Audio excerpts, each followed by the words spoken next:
സെയ്ദ് അബ്ദുൾ റഹീം എന്ന ആ ഒരു ലെജൻഡ് മാനേജർക്ക് ശേഷം നമ്മൾ ഖാലിദിലൂടെ ഇന്ത്യൻ ഫുട്ബോൾ സ്വപ്നം കാണാൻ തുടങ്ങിയിരിക്കുന്നു എന്ന് തന്നെ വേണം പറയാൻ. കാരണം ഇപ്പോൾ ഉള്ള സ്ക്വാഡ് എന്ന് പറയുന്നത് അത്ര മികച്ച ഒരു സ്ക്വാഡായിട്ട് എനിക്ക് തോന്നിയിട്ടില്ല. പക്ഷെ ഖാലിദ് അവരെ വെച്ച് മികച്ച രീതിയിൽ ഫുട്ബോൾ കളിക്കുന്നുണ്ട്. ഇതിലും നല്ല സ്ക്വാഡിനെ വെച്ചിട്ട് ഈഗോ സ്റ്റിമാച്ചും അതേപോലെ മെൻലോ മാർക്കസും ഒക്കെ വെറും അലമ്പുകളി കളിപ്പിക്കുന്നത് നമ്മൾ കണ്ട ആളുകളാണ്, വിമർശിച്ച ആളുകളാണ് നമ്മൾ. പക്ഷെ ഖാലിദ് അങ്ങനെ അല്ല. ഖാലിദിന് എന്തൊക്കെയോ ഖാലിദിന് ചെയ്യാനുണ്ട് ഇവിടെ. ഖാലിദ് അതൊക്കെ ചെയ്യുന്നുണ്ട്, പണിയെടുക്കുന്നുണ്ട് എന്നുള്ള കാര്യമാണ്. അപ്പൊ ശരിക്കും പറഞ്ഞാൽ ഭയങ്കര ഹാപ്പിയാണ്. നമ്മൾ തജക്കിസ്ഥാനുമായിട്ടുള്ള കളി നമ്മൾ ശരിക്കും വിമർശിക്കുകയാണ് ഉണ്ടായത്. പ്ലേയിങ് ക്വാളിറ്റി ഇല്ലായിരുന്നു എന്നൊക്കെ നമ്മൾ പറയുന്നുണ്ടായിരുന്നു. പക്ഷെ ഇറാന്റെ കേസ് വന്നപ്പോൾ നമ്മളൊരു പോസിറ്റീവ് വീഡിയോ ആണ് ഇട്ടത്. കാരണം ആ കളി നമുക്ക് ഭയങ്കരമായിട്ട് ഇഷ്ടപ്പെട്ടിരുന്നു. പിന്നെ എന്താ പറയാ, ഒമാനുമായിട്ടുള്ള മത്സരം അതാണ് മെയിൻ. ഒമാൻ എന്ന് പറയുന്നത്, ഒമാൻ ഒരിക്കലും ഒരു തോൽവി പ്രതീക്ഷിച്ചതല്ല അവിടെ. കാരണം 79ാം റാങ്കിങ്ങിലുള്ള ഒമാൻ 133ാം റാങ്കിങ്ങിലുള്ള ഇന്ത്യയോട് ഏറ്റുമുട്ടുമ്പോൾ എന്തായാലും മുൻതൂക്കം ഒമാൻ തന്നെയാണ് എന്നുള്ളത് എല്ലാവർക്കും അറിയാവുന്ന കാര്യമാണ്. പക്ഷെ ഒമാനെ മാക്സിമം ഡിഫെൻഡ് ചെയ്ത് ഇന്ത്യ കളിക്കുന്നു.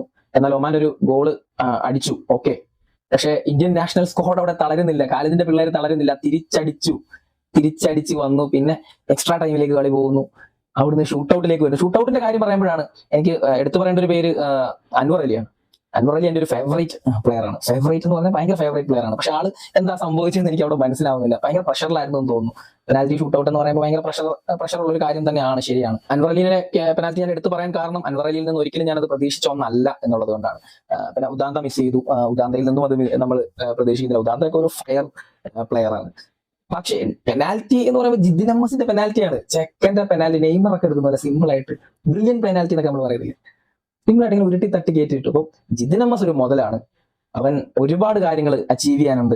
ജിദ്ദിൻ അമ്മസ് ഇന്ത്യയുടെ ആ കുപ്പായത്തിൽ കുറെ റെക്കോർഡുകളും കുറെ കാര്യങ്ങളും സൃഷ്ടിക്കാൻ സാധ്യതയുള്ള കപ്പാസിറ്റി ഉള്ള ഒരു പ്ലെയർ ആണ്. അപ്പൊ ജിദ്ദിൻ അമ്മസിൽ നിന്ന് നമ്മൾ കൂടുതൽ പ്രതീക്ഷിക്കുന്നു. പിന്നെ ഖാലിദിന്റെ അണ്ടറിലേക്ക് ഇങ്ങനെ ഈ ഒരു സ്ക്വാഡിലേക്ക് സഹൽ അതേപോലെ ലിസ്റ്റൻ ഒക്കെ വരുമ്പോഴത്തേക്ക് കുറെ കൂടി അടിപൊളിയാവുമെന്ന് വിചാരിക്കുന്നു. പിന്നെ നമ്മുടെ ISL തന്നെ അതേപോലെ നമ്മുടെ അണ്ടർ 23 ടീമിൽ തന്നെ ഒരുപാട് ടാലന്റുകളുണ്ട്. അപ്പം ഇന്ത്യൻ ഫുട്ബോളിന്റെ വിക്ടറി ടൈം വിദൂരമല്ല എന്ന് നമുക്ക് തോന്നുന്ന തരത്തിലുള്ള പെർഫോമൻസുകളാണ് ഇപ്പോൾ നടന്നുകൊണ്ടിരിക്കുന്നത്.